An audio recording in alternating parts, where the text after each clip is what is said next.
So tonight's topic is the 3 reasons you're not going all in and how to fix it.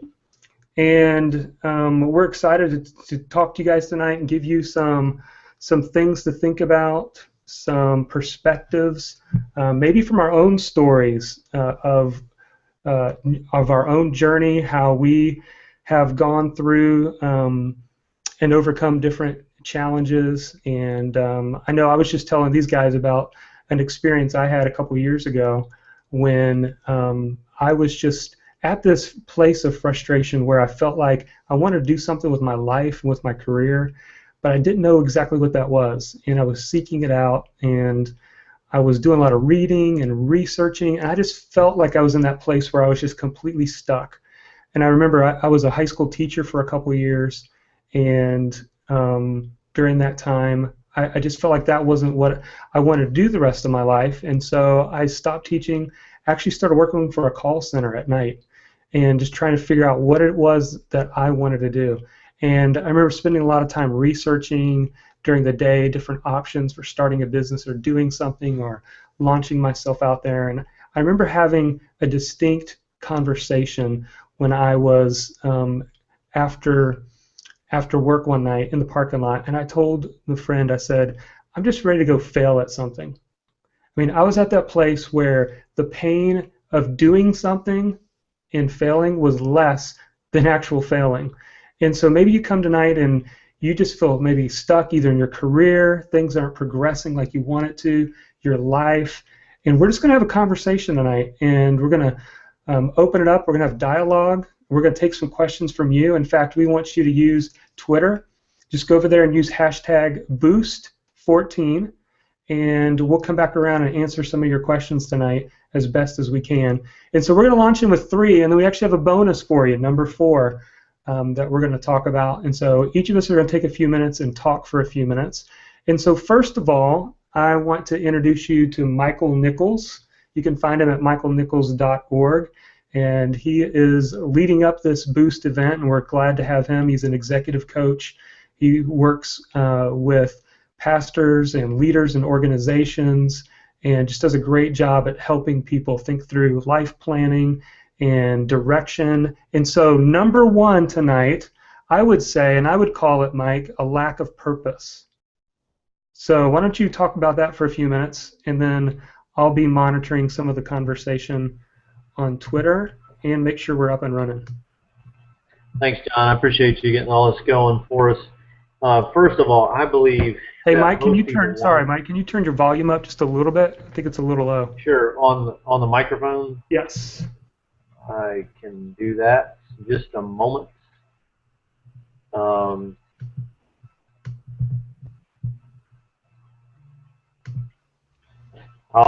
probably have to speak up. Is it still too low? It's a little low, but do the best you can. I'll probably just have to speak up. I'm sorry about that. I believe that most people want to grow personally and professionally, and I think all of us would agree that life is far too short to coast even for just a minute. Our lives and our legacy are immensely important. And many times, even if we don't feel like they're important to us or important to those who are closest to us, they are important to so many people who are ready for us to step up, to lead with passion and with purpose.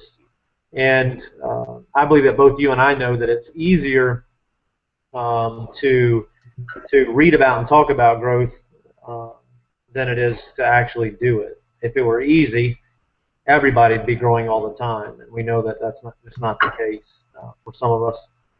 So the status quo and mediocrity aren't just boring to me, they're really repulsive. I really don't want anything to do with them. So the alternative to apathy then is purposeful growth, to be passionately intentional with your life and in your work. And you know this is true. Your life and your work are far more fulfilling when you're growing with purpose, when you're living more effectively, when you're developing influence, when you're leading. Peter Drucker said one time that there are really 2 questions that you should be asking all the time. The first one is, what's my business? What is it that no one else in the world can do like I can do it? And each one of us is really that unique. Each of our lives matter that much. So we must really be clear what my business is. What is it that I was uniquely made to do, or what is it that I'm uniquely nobody else can do like I can do? And then the second thing is we should be asking, how's my business? You need to ask what's my business, but you need to ask, how's my business? How am I doing? How am I doing in my life? How am I doing in relationships? How am I doing at work? How am I doing with my team? How am I doing with goals, the plans, and outcomes that I've identified for my life and my work? Several years ago, I was in Jacksonville, Florida, where Jonathan lives, and I was sitting in a barbecue place on University Boulevard there, Sonny's Barbecue, and I was actually sitting with the CEO of a Fortune 500 company, and I've been going through some real difficult things in my career, and this man was great to me, and I felt like he really would be able to help me get some direction. I mean, if anybody could, here's this person been extremely successful. And I began telling him about my role, and he said, well, tell me a little more about your team and your role, and what does that look like? And so I told him again about my role and what I was doing and how the organization was growing, my team was growing, and he said, well, then after you do that, then what do you want to do? And I said, well, I'd really like to continue doing what I'm doing. Maybe the organization I was working with, I could reach a director or vice president level, continue helping the team to grow, continue to help people to grow. And he said, well, then what do you want to do? I said, well, I really like what I'm doing. I love the organization I'm working with. If they would ever want me to lead the organization as a president, I was working at a college, a private college, and I said, that'd be great. He said, well, then what do you want to do? I said, well, I'd love to be able to help other leaders do something similar and continue to lead and grow their teams and organizations. He said, well, then what? He kept just asking me over and over, then what, then what? I said, well, I want to retire, and I'd like to spend time with my kids and my grandkids and make sure that they are able to have a good foundation for their families and in their roles. And he said, then what? I said, well, at some point I'm going to die. And so what he really wanted me to consider, he's asking me over and over again, then what, then what? What he really wanted me to consider was, when you know what the future should look like, then you can work every day toward fulfilling that vision. And so if I've identified what the end of my life should look like, or what the end should look like, and what that path should look like all the way through the journey, which is my life, then I have an idea for what I can work on each and every day that'll help me toward fulfilling that envisioned future. So understanding my purpose and being purposeful as I live allows me to be far more successful in my life and in my work. Does that make sense? Yeah, absolutely. And I like the thoughts you were saying. Then what? Then what? Then what? I love asking the question why, until you get down into the real why. And sometimes we don't allow ourselves to go that far to really understand that purpose. So yeah. Any other comments about purpose, you guys, as you're sitting there when you think about purpose? If not, we can move on. But just want to give you an opportunity to throw in an idea or two. You know what happens a lot of times, I think, when people don't understand their purpose, then abuse happens. I've got a coffee cup right here. Okay, I mean, this coffee cup, I mean, I could pound a nail with this coffee cup, but it would break. And when we understand our purpose, then we understand what we're supposed to do. And I think it's a great question. And even like that question, like, what's my business? I think if you walked away, from today's webinar and you got some clarity there, maybe that would be a great exercise for everybody on the webinar.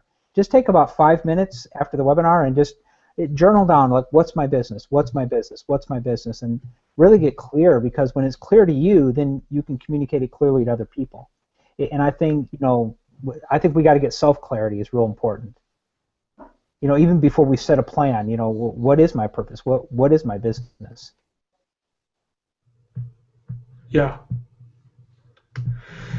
Yeah, absolutely. Well, so then we got, obviously one thing that can stop you is when you don't have a clear purpose, and that can leave you stuck for a while.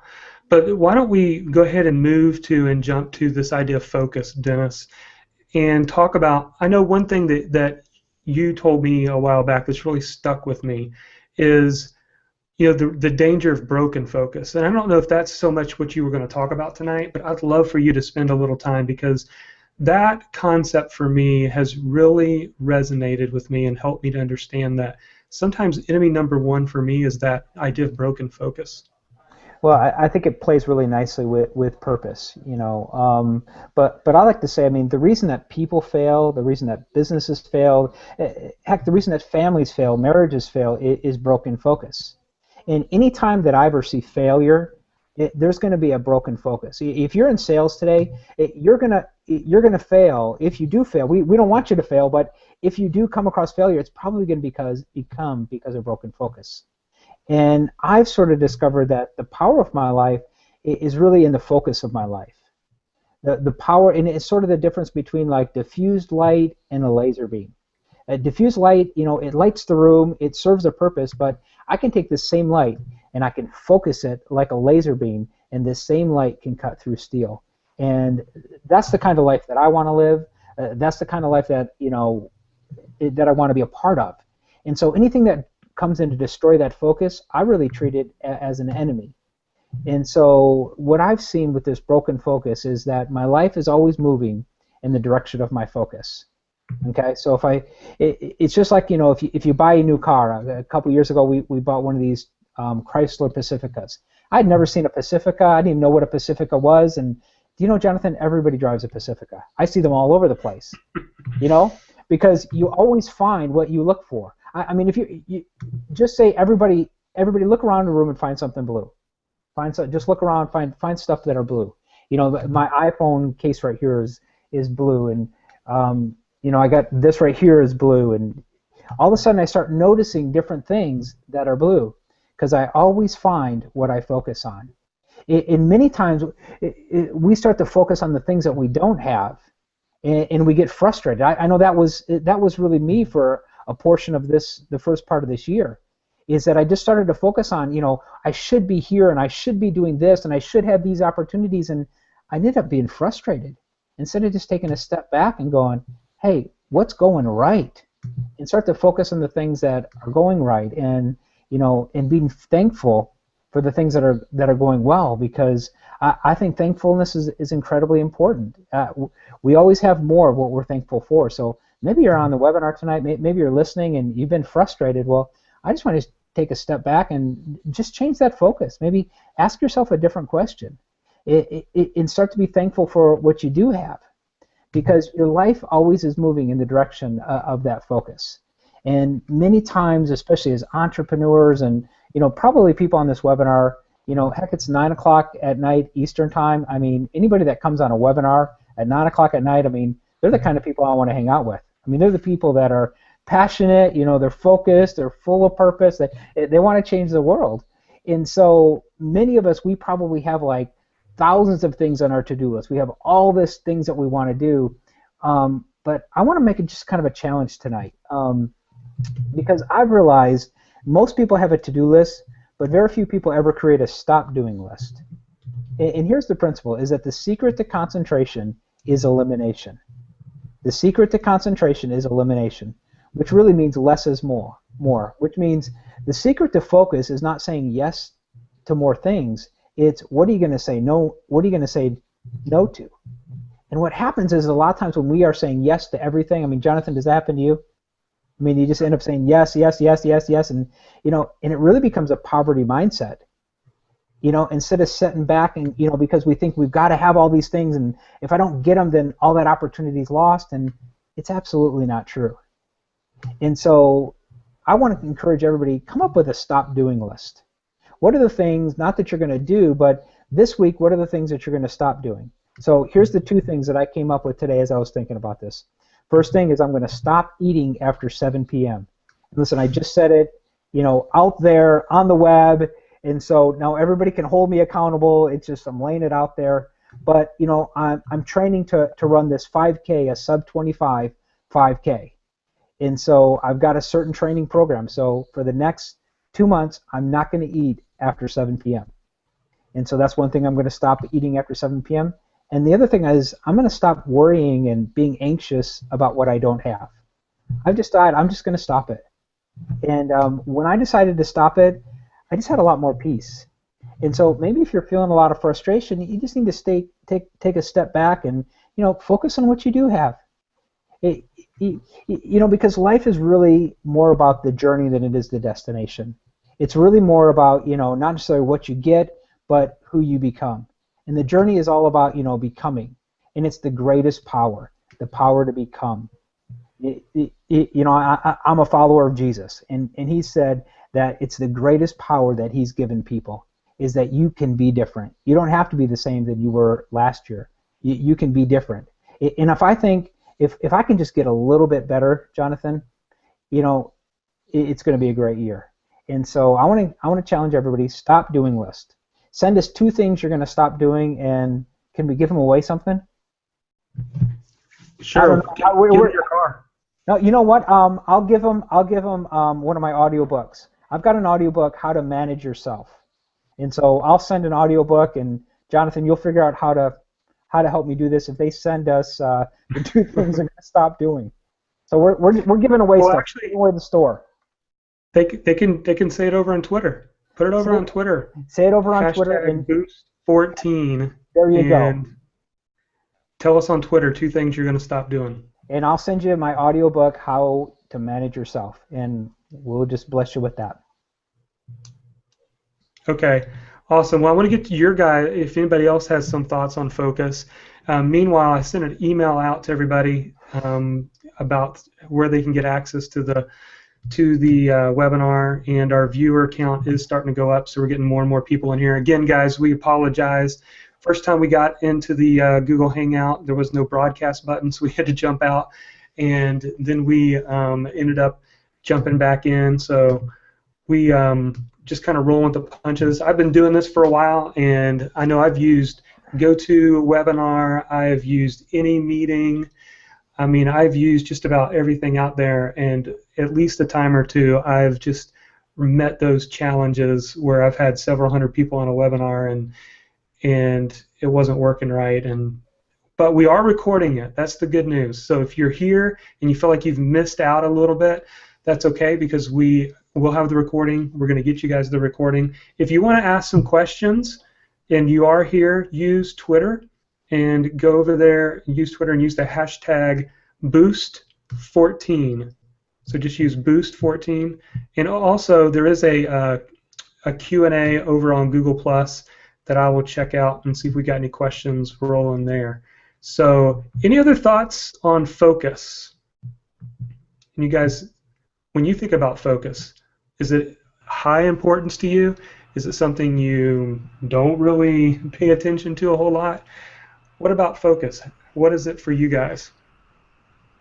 Well, I like that. I like that idea that Dennis said, that the journey is the destination, and it sounds like what I took from that was one of the secrets to contentment is to enjoy where you are. And I always think of focus sort of as a negative thing, not in the sense that focus is negative, but I have to like get rid of options instead of just kind of being present, being where I am. And I like that idea of thinking of focus not as being, hyper intensely, zoomed in on a certain thing to the detriment of relationships and things around you, but instead just wherever you are, being all there.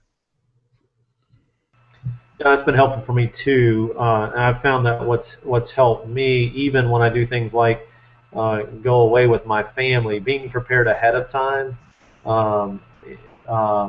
really helps me to focus on being all there. If I'm not prepared to ignore email and phone calls and and all the distractions that come along that cry urgency while I'm trying to spend time with my family, then I'm not going to be successful at being all there with them. And so being prepared ahead of time is very important for me. Being prepared to focus, whether it's in a team meeting or at work or when you have projects that you need to get done in your home office or at work. Being prepared ahead of time is very important for me. Okay, awesome. Hey, Christopher Smith over on Twitter has already responded and said, here's 2 things he's going to stop doing. Number 1, worrying. That's a good one. Awesome. And 2 was doubting my abilities. That's good. Yeah, those are good. Stuff. And then let's see, also on Twitter, we've got Legacy Coffee. I don't know your name, but watching Boost Event, 2 things I'm not doing. Say no to requests for businesses during my family time, and stop going to bed after 11 p.m.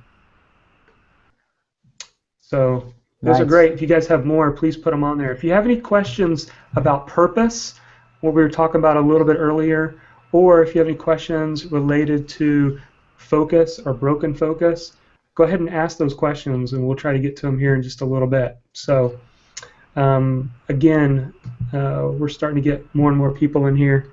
Well, I was just going to say for Legacy Coffee that when you figure out how to stop going to bed after 11 a.m., let me know, because I'd like to jump on that wagon too. Sometimes life just gets really busy. All joking aside, for me, going to bed, for me, it's by 10 p.m. because I try to get up at 5 every morning. I need at least 7 hours of sleep. Some of you don't need that much, but I get cranky if I don't have that much sleep.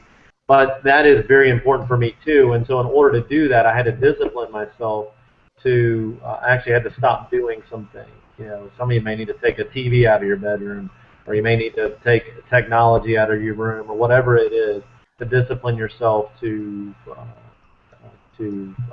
put those things first. You can get up earlier in the morning and be more successful. Yeah, absolutely. Okay, awesome.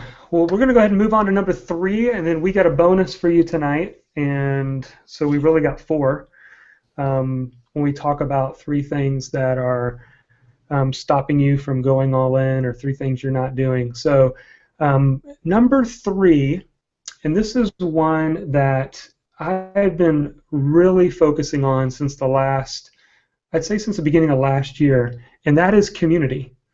It is so important to surround yourself around other passionate people, people who can be a mentor into your life, people who are heading in the same direction as you. You know, somebody was we were just talking about over on Twitter, you know, believing in your abilities. You know, for me, it's been about getting people around me who can help to lift off that glass ceiling, that glass lid that I cap on my own potential. And so many times when we listen to our own voices in our heads, we think of all the reasons why we can't do something, why we shouldn't, why our idea is crazy. And then when you get in a community and you get surrounded by other people heading the same journey, it's amazing what surrounding yourself with those people can do in your life. And you know, one story that I'm often inspired by, if you guys know Scott Dinsmore, know his story from Living Your Legend, he had a blog for 4 years, and he said he could never get more than, you know, his mom, his dad, friends to kind of take a look at his blog. And then something incredible happened for him. He actually moved to San Francisco, and he started hanging out with other bloggers who were making a full-time income online. And some of them you may know and may have heard of. One was Corbett Barr, who used to be Think Traffic. Now he's over there doing Fizzle. And then the other one was from Zen Habits. You've probably heard of Leo Babauta.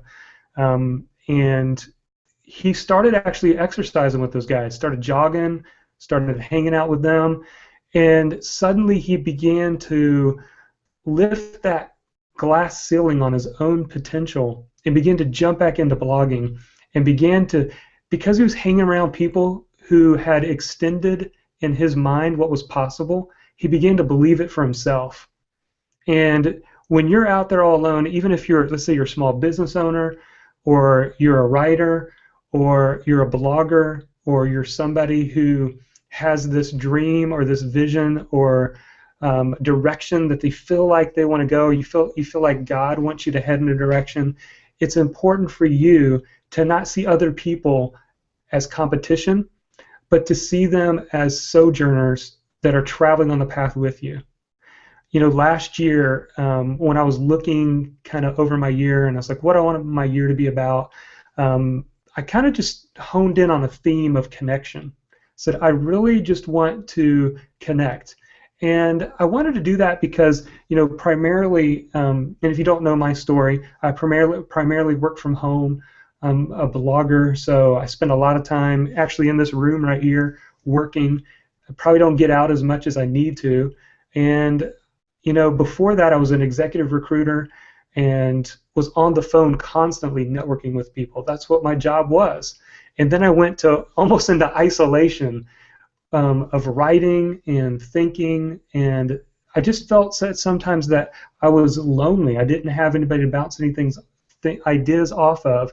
And so I actually started putting it out there to form a mastermind group, started reaching out to people, and we meet every Thursday. Met with them earlier today, and I can't tell you what that's done for me in the last year.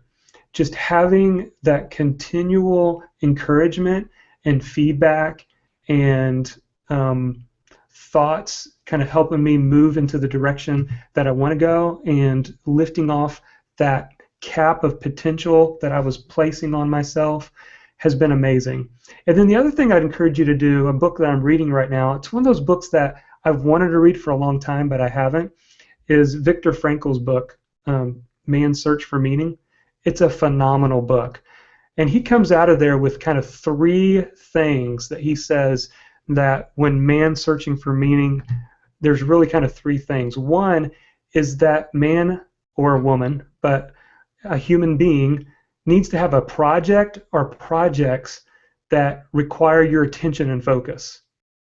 So having something that you can in the immediate that you're excited about, or something that, you know, the work ahead of you that you can put your attention and focus on.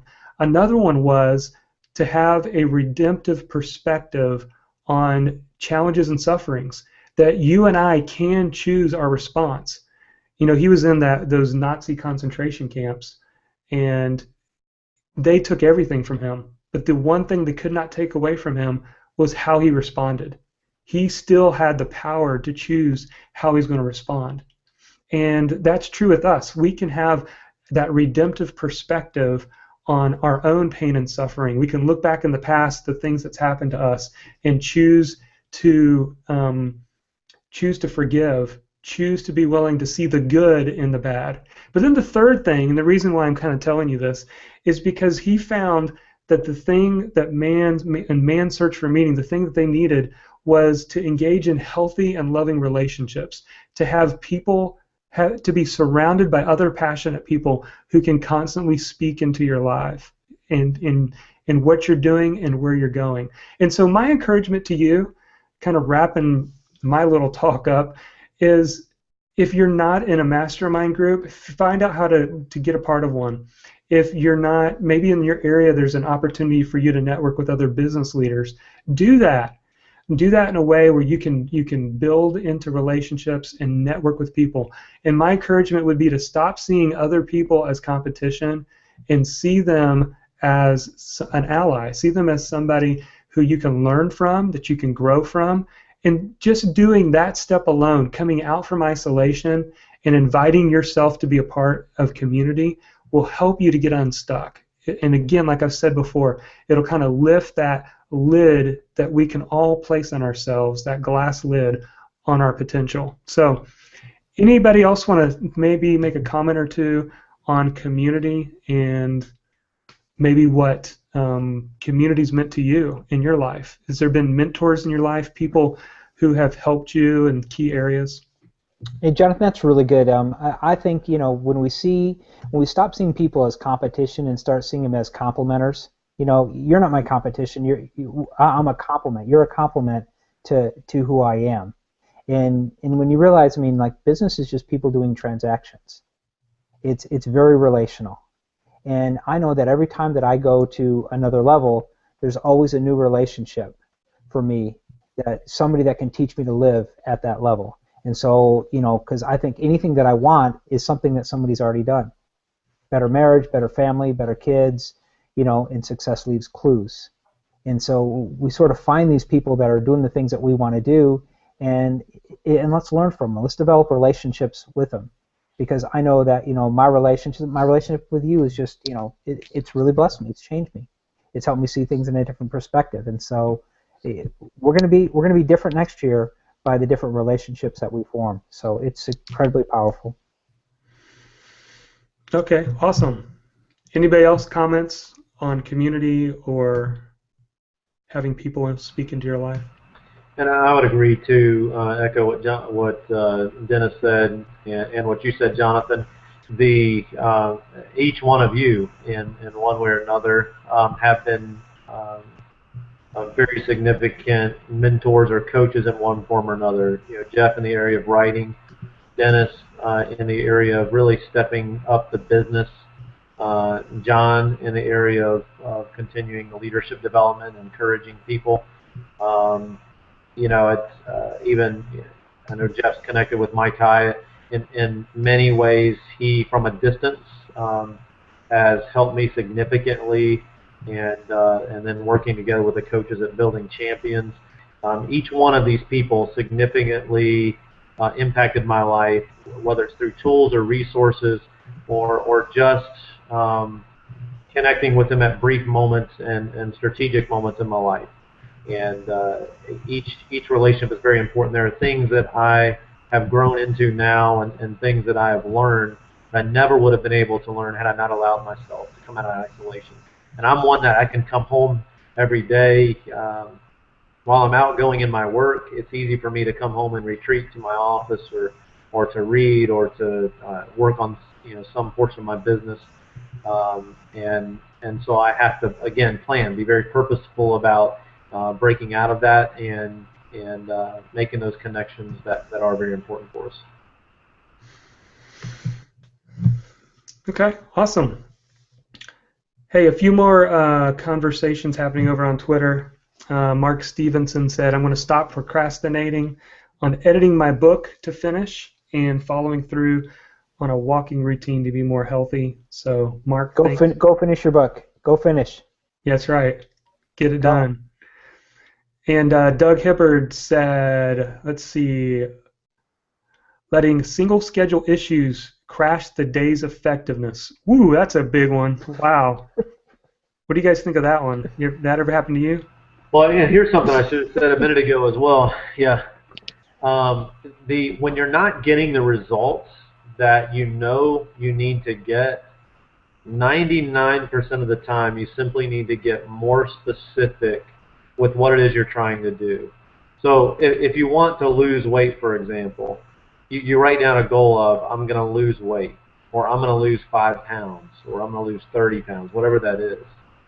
Well, you may need to get more specific. I'm going to work, and to get very specific, you could say, I'm going to work out 3 times a week, Tuesday, Thursday, and Saturday mornings from 5:30 a.m. to 6:30 a.m. And so whether it's writing a book and Jeff has done a great job with his community of getting people to write 500 words a day for 30 days. And if you do that, you make significant progress in what you're doing. So if you'll get more specific with those goals, then you'll see better results. And that may be something that would help. Hey, while you're talking about that, Dennis and I were having this conversation earlier today. Dennis, you were talking about, it kind of goes along with what Mike was just saying. Talk about you setting a performance goal and how that's been more motivating for you than just, say, trying to lose weight. Yeah, so because the power is really in the plan. It's not necessarily in like that end goal. And so what's this? So like for me, I've had like 20 pounds that I've wanted to lose. And so what I just decided was I hired a trainer, and within 6 weeks I'm going to run a 5K that's at sub 25. And the fastest 5K I've ever run is like 32 minutes. And so, but I realized that if I set this performance goal, I am pretty sure that losing this extra weight is going to just kind of come off.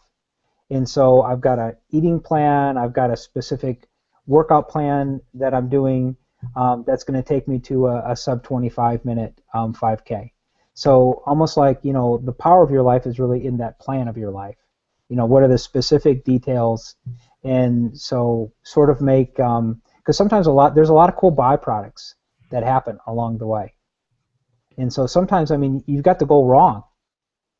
Maybe sometimes, the goal should be to become somebody instead of doing something great. Who am I going to become?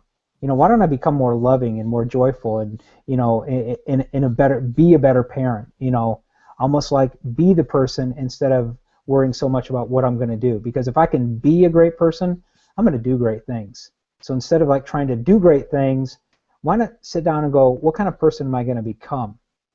If I want to have a $10 million a year business, well, I've got to be a $10 million a year guy. I've got to become that person first before I do those things. So it goes back to the power of becoming. It's awesome. Yeah. Who is that?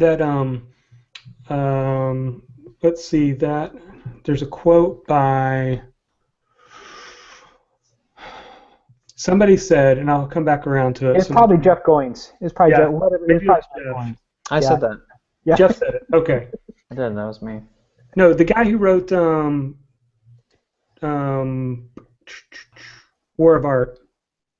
Stephen Pressfield. Stephen Pressfield. I could not think of it, but he talks about if you were the best in the world at what you do, how would you behave? That's awesome. And that question challenges me. And it goes along with what you were saying. And Dennis, I also would echo earlier this year, you and I were having a conversation, and you were talking about how your focus for the year was just on the idea of just becoming better. Yeah, I just want to behave because I know my results are based on my behavior. So if I can just get this behavior thing down, my results will be there. So I've really focused on behavior and becoming. Yeah. Hey Jeff, you'll like this. Doug's second thing was that he wanted to stop doing was putting off doing my tribe writer stuff. I saw that. Awesome. Me too. Then you got one more in there from Jeff Crum. You see that, John? Yeah. He talks about opening up more web links than I have time to read. That's a good one. Putting off exercise until everything else is done. So those are the two things I like to stop. So, okay, awesome. Well, we've got a bonus for you, and it's saving the best for last. When you are getting stuck, or when you feel stuck, or you're going through this process, sometimes things don't work out the way that you want. And I know a book that has been inspirational for me. Actually, this last summer, I took it with me on vacation, Jeff, and got sand all over it, and the pages got worn. But I made my way through the book, The In-Between, and it was a fabulous read, a great read. And so why don't you spend a little bit and talk to us about the importance of flexibility as we go through our journey and as we're doing the best that we can at planning and focusing and building the community around us. Sometimes things still don't go the way that we want. And sometimes, and I was writing about this the other day, that sometimes the people that succeed are good at executing plan B. And so talk about flexibility and how important that is. Yeah, well, you said, Jonathan, that sometimes things don't work out the way that we plan, and I would go so far as to say always things don't work out exactly the way that we planned. And I think that in some of the circles that some of us run in, where we feel like we have important work to do, we understand that we don't necessarily have hundreds of years to do it. We feel this weight, this pressure of I've got something important to offer the world, and I know that if I'm not productive, if I can't do a lot in a little bit of time, that I'm going to be ineffective, that I'm somehow not going to live up to my calling. And for the longest time, that was my biggest fear, was that I wouldn't get to finish the thing that I was supposed to do with my life, whatever that might be, that I would somehow die incomplete. And I think the reality is that in some respect, we all die incomplete, because we all die human. You know, that we aren't completely finished, at least until the very end. A few years ago, I had a conversation with a friend of mine from college, and we're good friends, but we don't talk very often. And it had been probably nearly a year since we had last touched base. And at this point, I had just become a dad, and my friend and I had both been married for several years. Both were at each other's weddings. We had gone through some major life transitions together, and then our trajectories in life went in different directions. And so it's kind of fun to reconnect every year or so and just see what we were learning about life, and just learn from each other through that. And so this was a couple of years ago, and he said, well, I just turned 30, and that was weird. And I was 29 at the time. I'm a year younger than him, and I was sort of like fearing this transition as well, that somehow this was gonna make me into an old boring adult or something. And he said, some of the things that I thought were gonna happen didn't, and I'm just kind of dealing with the fact that life didn't turn out the way that I thought it would. And this guy, to really understand what he was saying, you have to understand the context. He was a super bright guy, graduated Phi Beta Kappa, summa cum laude. Those are a lot of Latin words, which means really smart. Top of his class, super smart guy. All of his professors wanted him to go and become a professor and teach, and he actually had an opportunity to do that. He turned that down. He went to seminary for a year, left that, and then ended up moving to rural Minnesota to work for a small grassroots nonprofit. And he's now helping lead and direct the organization, but very different from kind of the glamorous future that he had in mind for himself. And so we kind of talked about that. What happens when life doesn't turn out the way that we thought it would. And by the end of the conversation, I said to him, his name's Paul. I said, Paul, life didn't turn out exactly the way that I thought it would either. By now I thought I'd be living in the developing world somewhere in a hut or something, because I always felt this call to go be a missionary, or be a part of some kind of meaningful work down in the dirt, some developing country somewhere. And I said, I think the proper response to that is not, oh God, but rather, thank God. Thank God that my plan didn't completely work, because if it did, then it wouldn't be much of a story to tell. It wouldn't be much of an adventure to live if everything worked out according to plan. Now, of course, we know the extreme opposite of having a really well-articulated, definite plan is to just sort of like sit on the couch and wait for life to happen to you, and we all know that doesn't get you very far in life either. So I'm not saying don't worry, be happy, just chill out and everything will be good. I think there's something powerful about having aspirations and being willing to work through conflict to achieve a goal. But there's just some of my favorite stories I keep coming back to, and I do like to think of life as a story. I realize that in every great story, the character sets out to do something, and there are all these complications that come in the way, and at some point there's a twist, there's a turn, and often with a good story there's a surprise ending. It doesn't exactly resolve the way that you thought it would. And that, in many ways, is what makes for a great story. It's these twists and turns and these surprise endings that make it exciting in the first place. So back to productivity and the fact that we all want to achieve more. I think that's good. I think that's noble. But sometimes that desire to achieve more can actually push us further off track. As I said, good stories always have twists and turns, and if you aren't ready, if you're anticipating them, as Mike said, when he goes on vacation, he's anticipating interruptions so that he has made a decision ahead of time. I'm going to be this person when this conflict arises. Similarly, if you're not anticipating the fact that your plan's not going to work exactly how you think it will, then that can lead to disappointment. That can lead to disillusionment. That's what leads to midlife crises. That's what leads to affairs and somebody quitting their job and all of a sudden lashing out in front of people and just having a nervous breakdown because reality hasn't conformed to their expectation. And the truth is, reality doesn't have to conform to your expectation. You will have to conform to reality at some point. So I say all that to basically say we can be really busy doing a lot of things trying to make our plan work. And that, I do not think, is the mark of a successful life. Busyness and productivity are not the same thing, and we often confuse them, especially in our culture. I love this quote by Annie Dillard, and it's kind of been stirring around in my mind for the past couple of years. And she says, how we spend our days is how we spend our lives, which is basically an eloquent way of saying your habits matter.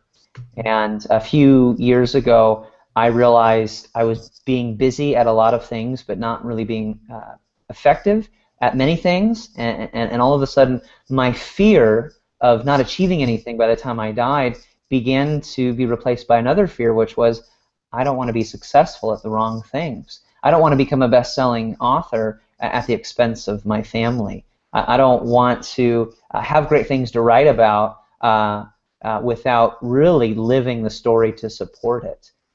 So I began to kind of make some adjustments in my life, and it's made a difference. I realized, wow, I can't do all of the things that people expect of me or I even expect of myself.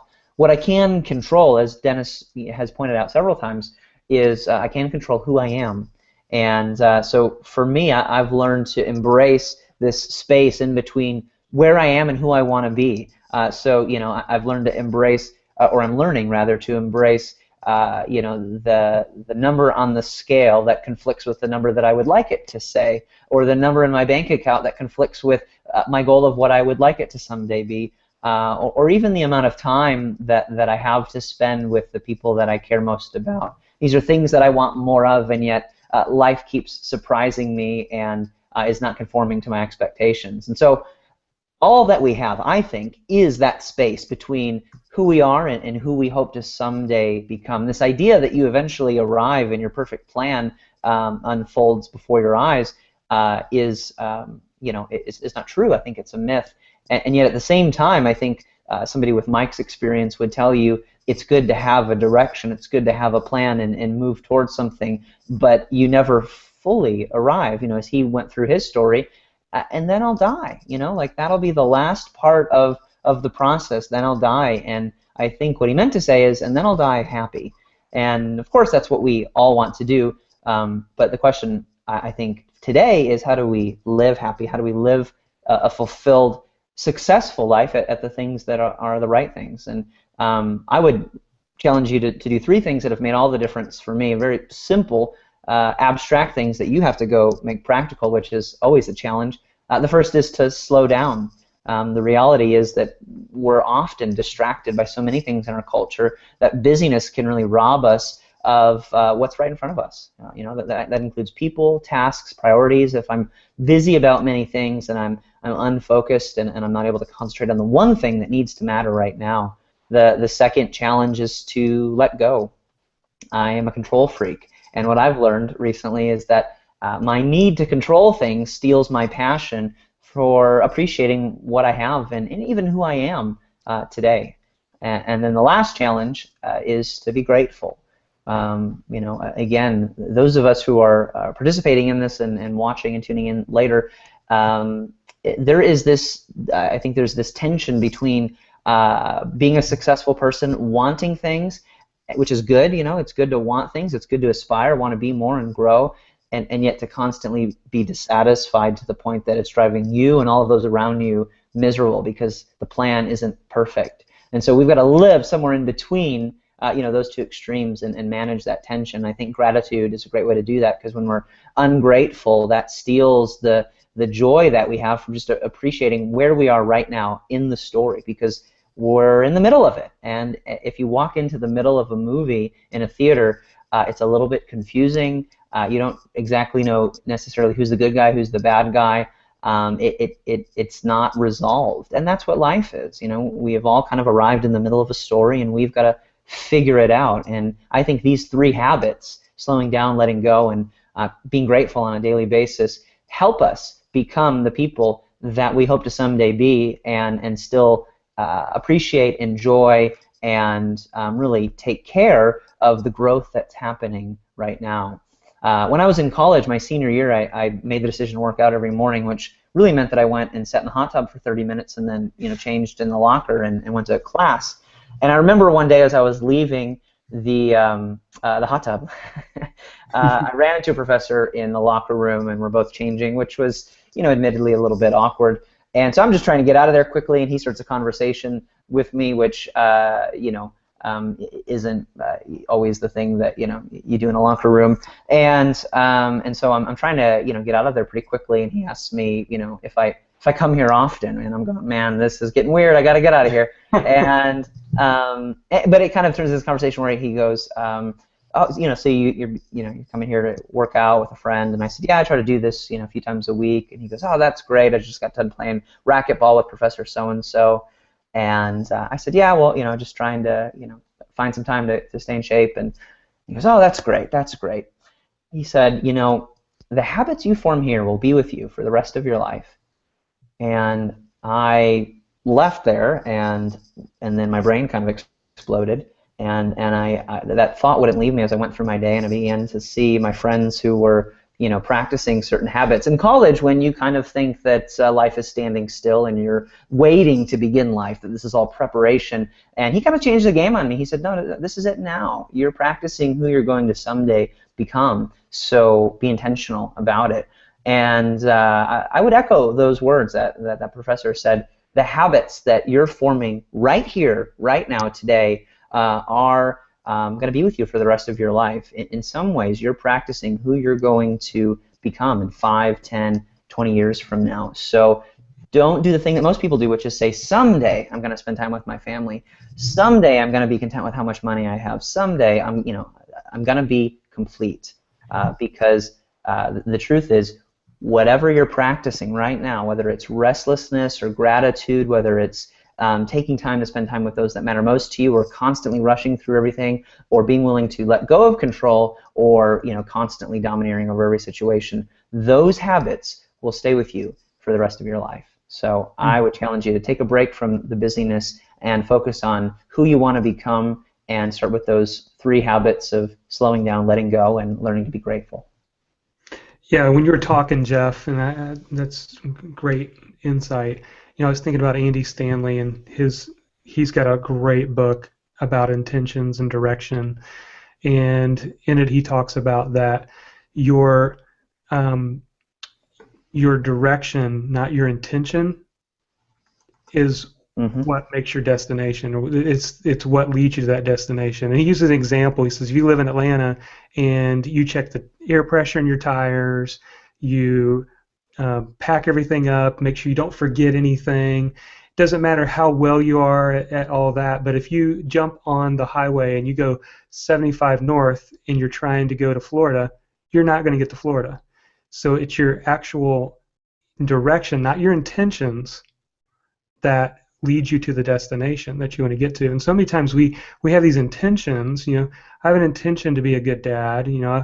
I've got a good intention to be a good husband, or this or that. But those good intentions are, maybe they're noble to some degree, but it's what you actually do. It's those habits you were talking about that I think really kind of make the difference. So any other thoughts, you guys, on, or Jeff, any other responses, anything you wanted to say related to this? Well, I would say too, Jeff is right. Sometimes I feel like, in fact, when I read his book for the first time and had been reading some of the stuff for a while, we connected a couple times. I really thought that he and I were on different pages. He was much better at certain things than I was. And he writes this book about letting go and slowing down and being grateful. I'm like, man, he's good at that stuff, and I suck at that stuff. And but really, I found out that he's written those things out of doing self-evaluation and realizing, hey, I'm not all that great, although I'd like to be at those things. And so the mess that he found himself in really became his message. And while he, originally probably started writing those things to process what he was going through, he found a group of like-minded people who were going through the same things. And so for each of us, our story is very impactful, and people need to hear our story. I was at a leadership event with some leaders in our city on Wednesday morning, and we were talking about asking some individuals to speak, and one of the individuals was sitting there, and he said, "Man, I just don't know what I would share with this group of people." I said, "You have a great story. People need to hear your story. How did you get here, and how did you get what you're doing?" And people need to hear our story. They don't necessarily care how great we are, but they're much more likely to relate to our latest slip-up. And Jeff is right. You never arrive, but you can live every day fulfilled. When you take the time to see or to consider what that future should look like, then you can work every day toward fulfilling that vision.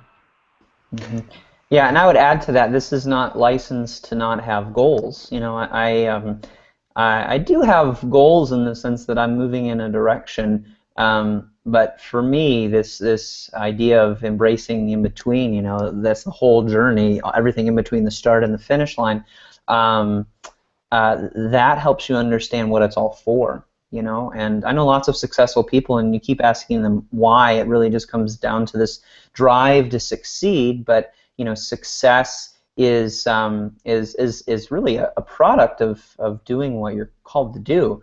And so if you're just driven to succeed, but there's no reason behind it, then you get to the end of that road, and you do wonder, as many do, what was it all for? Because in the middle of the pursuit, it can feel kind of exciting, but then when it's all done, or at certain moments when you're being honest with yourself, you realize there's no real purpose to this. And so in a way, this kind of connects back to the beginning, which is when you have a why, when you're deeply rooted in the why of what you do, then every day is a fulfilling adventure, and it's one more step in that direction towards that ultimate destination. But you can go home or go to bed early and know that you've done, as Mother Teresa said, you've done what is yours to do for the day. Yeah, and by the way, while we're kind of wrapping up this conversation, if you have a question, use the hashtag Boost14 over on Twitter, and we'd love to answer just a few questions before we kind of wrap things up. And also, if you're hanging on the Google Hangout, there's a Q&A box. I've been watching some questions come in here from that as well. I just, while you guys were talking, I was having a conversation with a friend this last week, and there's a tension for me between contentment and complacency. And it's just a tension that sometimes I feel like I go one way or the other in. And by that I mean, I want to be content, and it's a good idea for us to live in that state of contentment, and that, of course, is the goal. But sometimes I do feel like I do get in this place of complacency, almost like I haven't done anything risky lately, or I haven't done anything that's kind of pushed me past my comfort zone a little bit, and I've played it safe a little bit. I don't know, does anybody else kind of wrestle with that tension between that contentment and complacency?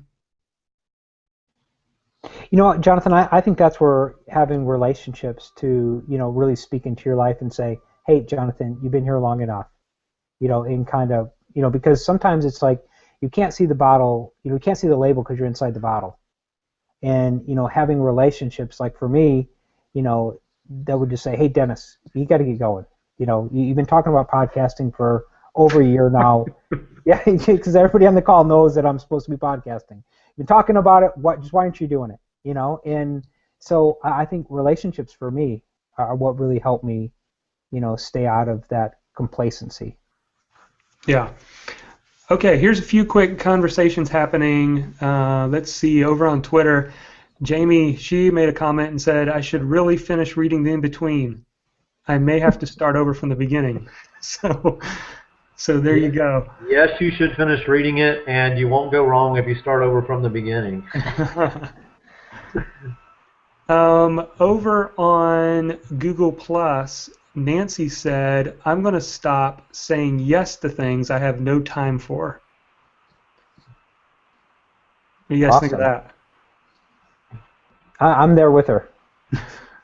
Me too. I just had that conversation this week with my wife. I have that conversation every day with my wife. I'm so quick to say yes, and maybe I shouldn't. But let's see. Barbara over on Twitter says, I plan to stop leaving the housework to last, and I plan to stop checking email first. How about that? Let's see. Oh, Christopher Smith made a comment. He said, become somebody rather than trying to do something great. Wow. So that's a great insight we talked about tonight. Mm-hmm. Gary said, stop trying to control the outcomes of other people's responsibilities. Wow. And stop trying to please everyone. Yeah, and stop trying to please everyone. Let's see. Lois said, stop expecting to do more than I can. Stop letting what I can't do steal time from what I can. And let me see. There's a few other things going on over here at Google+. Somebody was asking if we've read any of Mark Batterson's new book, All In. I actually started looking at that, but I have not read it yet. Said it was very good. Kind of referred to some of the stuff we were talking about tonight. And then, let's see, Mark said, mentors are important for relational things that we intrinsically know we need accountability in that moves us forward. That's very true. I know I found that out about myself. Okay, well, we're going to, if you guys have any other questions that are coming in, we actually have a PDF that we're going to share with everybody tonight. And so let me jump over and screen share. Does anybody have any other comments that you'd like to make right now? Going once, going twice. Again, I think this has been very helpful. The four things we talked about as we look at being more successful and maybe even more effective, whether it's as leaders or personally or professionally. Purpose, making sure that we understand what our purpose is. We talked about asking what's my business and how, and then how is my business? Am I doing what it's made to do? And then as Dennis talked about, focus, being focused and being clear, having clarity and focus around what that is, and getting very specific. John, and talking about community and the importance of relationships. That's a challenge for me. I have to be very intentional about developing those relationships, and when I'm with someone, to be all there, not be thinking about other things or derailed by something that doesn't go as planned. And then Jeff has always been a challenge to me in the area of flexibility, making sure that we are living in the moments. We don't see life as a series of trying to get from mountaintop to mountaintop, but we understand that life is in the in-between, and that life's most precious moments, the greatest memories in life, are in between what we consider to be mountaintop experiences. Yeah, great recap. And Mike, I'm putting up on the screen so everybody can see this.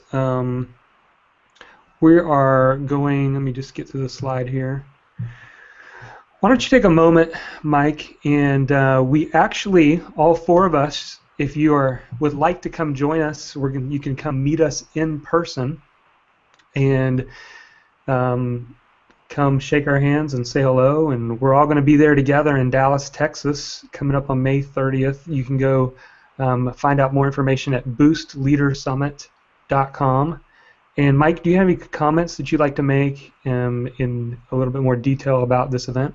Yeah, and so really we've been working on this event for a couple of years, trying to figure out what would be the best way to help people, many people who, as we said about Jeff, he begins writing, processing those things that he's going through, and we find that there's many people, not just in our local areas, but all over the world, that are experiencing some of the same things that we're experiencing, and how can we come together and learn from each other.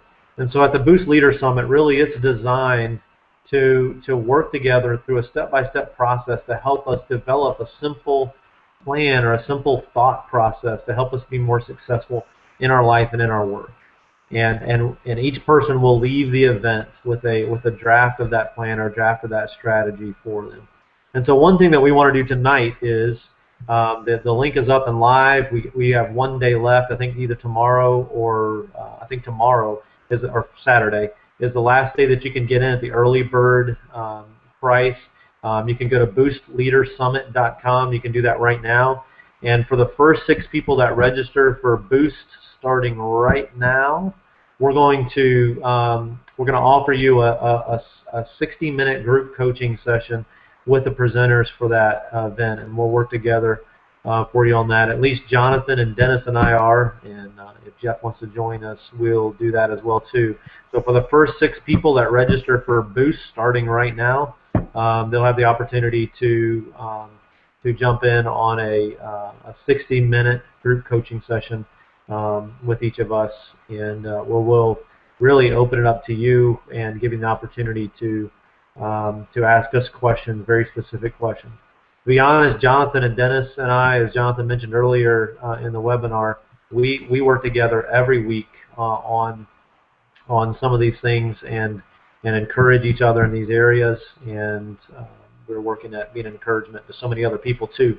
And this is just an opportunity for us to do that. So we'd love to see you at the Boost Leader Summit, and I hope you'll take advantage of the opportunity to connect with us here more personally. Okay, so kind of wrapping things up, I want to have a giveaway for you guys to take with you. And we've put together this handout that can help you you can print this off and you can actually work some of this into your life. These 4 topics that we have talked about tonight, there's a PDF that you can get. So all you need to do is go to jonathanmilligan.com/boost handout.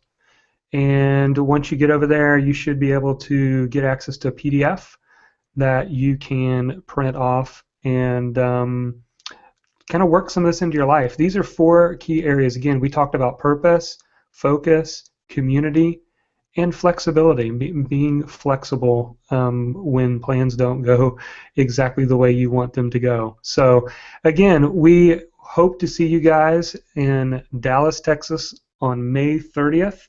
Still got time to jump in on that pre-registration and save you some money and come join us for the day. We've got much more in store that we're going to dive deeper, spend a whole day with us and really kind of work this into your life, and you will walk away with a plan. That is our goal, is for you to walk away with steps to take to move towards getting where you want to go or you believe God wants you to go. So again, thanks for joining us tonight, and we'll still monitor some of the conversation over on Twitter for a little bit and be happy to answer some questions, kind of do a little after party there for a little while. So again, if you have a question, just go over to #Boost14, or even if you watch this recording later and you still want to ask questions, we will monitor tomorrow and probably the following day over on Twitter that #Boost14. Again, sorry for some of the technical challenges and difficulties. Google wasn't playing nicely with us tonight, but we are glad for those of you who were able to join us and those that helped us along with conversation over on Twitter and inside of Google+. So thanks again, everybody. Good night.